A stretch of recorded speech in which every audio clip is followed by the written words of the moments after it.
Lève les mains! Lève les mains! Mais c'est légal ce que vous faites, en plus, vous avez vu l'heure, là? Les images que vous êtes en train de voir ne sont ni une vraie interpellation, ni une saisie d'huissier. Ce sont des caméras cachées. Bonjour! Salut! Salut!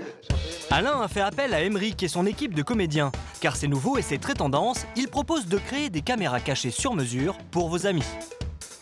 Restez donc sur une histoire d'huissier, parce que vous avez des dettes de jeu. L'idée, c'est que ce soit vraiment crescendo, quoi, qu'on ait plusieurs étapes et que ce soit de pire en pire pour lui. Alain veut piéger son ami Cyril. Tous les deux aiment plaisanter, mais cette fois, Alain met la barre très haut. Il m'a toujours dit un truc, alors rigolez pas, moi, toutes les histoires de télé-réalité, Bagin, Patin Couffin, tous ces trucs-là, j'y crois pas. C'est n'importe quoi. Moi, de toute façon, je me ferai jamais serrer, je me ferai jamais avoir à ce genre de piège. Donc, nous allons essayer de pousser Cyril dans les orties pour voir comment il s'en sort. La caméra cachée vient des États-Unis. En France, c'est Pierre Bellemare qui s'inspire d'une émission de radio pour créer la caméra invisible à la télévision. À l'époque, on piège le kidam dans la rue et ça prend du temps. Il fallait vraiment être très patient et répéter encore une fois nos sketchs de manière à ce qu'à un moment donné, on ait la réaction que l'on souhaitait. Voilà. Et avec des moyens très pauvres, 2 caméras 16 mm dans une camionnette, des micros lamentables. Aujourd'hui, les moyens ont évolué et la télévision n'est plus la seule sur ce créneau. Des équipes de professionnels proposent des 300 € de piéger amis ou collègues. Ça veut rien dire, mais c'est important parce qu'il y en a sur tous les documents officiels en fait. Comme avant chaque caméra cachée, Laurine fabrique de faux documents, essentiels pour la crédibilité du piège. Tout comme les déguisements accumulés par la petite équipe depuis 2007.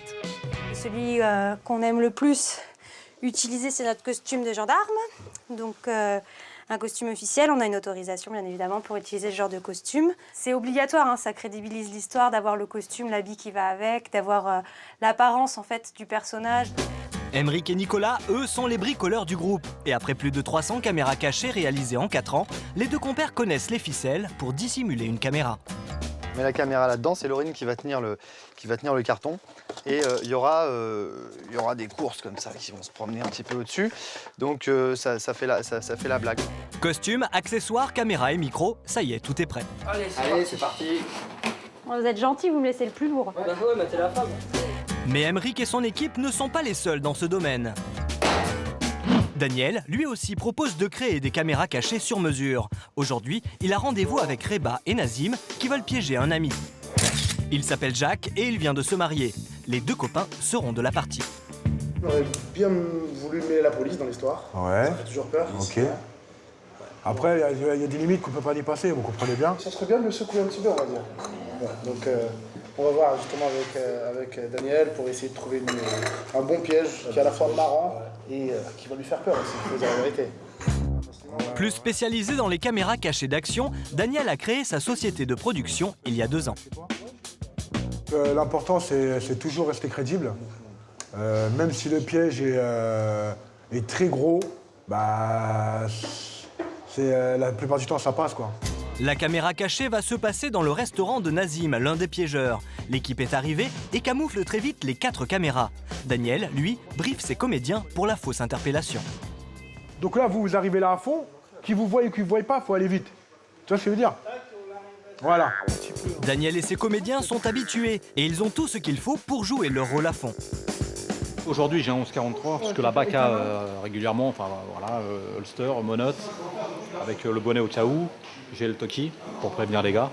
Exactement la même chose, la même panoplie que les policiers. 19h, le piège peut commencer. Jacques arrive enfin. Ce disque jockey pense rencontrer un organisateur de soirée. Mais pour lui, l'improbable se produit. On va se poser, on va voir, manger un petit peu et...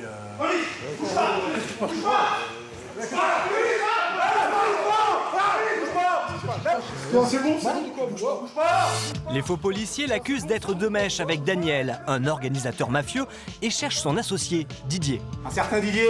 Non. DJ, un DJ. Oui, Didier. Hey, tu sais de quoi je parle? Un DJ, un DJ, pas un Didier, un DJ. DJ, un DJ sur les écoutes, les gars. Disque jockey, Didier. C'est pas Didier. C'est pas Didier ton nom? Ah non, moi c'est Jacques, moi. Et malgré la pression des comédiens, Jacques ne se démonte pas.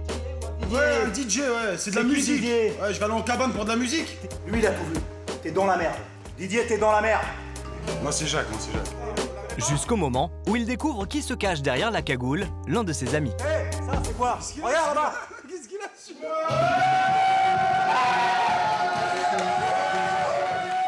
Jacques est soulagé et les commanditaires satisfaits de leur blague. On l'a eu, bah là, il est encore sous le choc. Maintenant, j'ai encore ma jambe qui tremble. C'était super bien joué, l'effet de surprise, il était super bien. Les flics, ils sont rentrés comme des flics, ils ont parlé comme des flics. C'est quelque chose qui va rester à vie dans ma tête. Pour 300 €, ce souvenir inoubliable sera aussi gravé sur DVD. De leur côté, Emeric et son équipe installent leur caméra chez Alain. Et pour ça, ils ont une astuce lumineuse. Ça éblouit tellement l'œil qu'on fait pas attention à ce qu'il y a à côté en fait.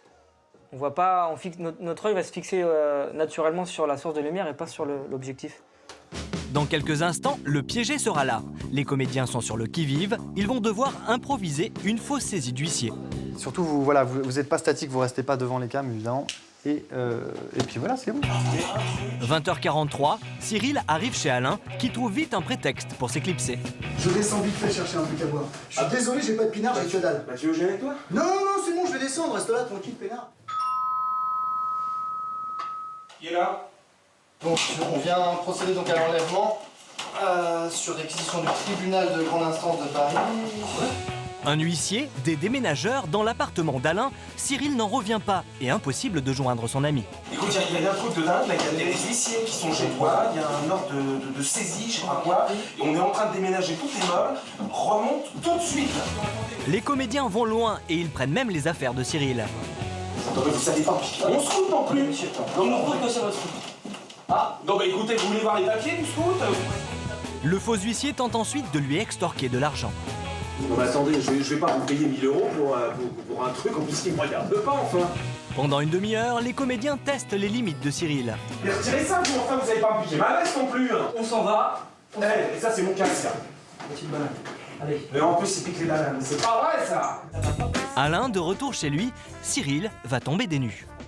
Ça va s'arranger, monsieur, ouvrez la porte. On a une solution pour vous. On a une solution. C'est une caméra cachée. Mais ça, je vais le faire, je vais le faire, c'est qu'il faut. Non, je me suis douté de rien. En plus, j'ai pas eu le temps, quoi. J'ouvre la porte, ils rentrent, tout ça. Je leur dis, il est pas là, ils forcent le passage. Tout de suite après, il y a les mecs qui arrivent, tout ça. Là, je me sentais mais verdir centimètre par centimètre. Une blague comme ça coûte entre 600 et 1000 €. Alain ne regrette rien. Rien à dire. Ça a fonctionné. Regarde, ça a bien marché. Et regarde ce qu'ils sont en train de faire. Tout est en train de ranger. Tout est en train de devenir normal. Par contre, il y en a un qui reste au parquet.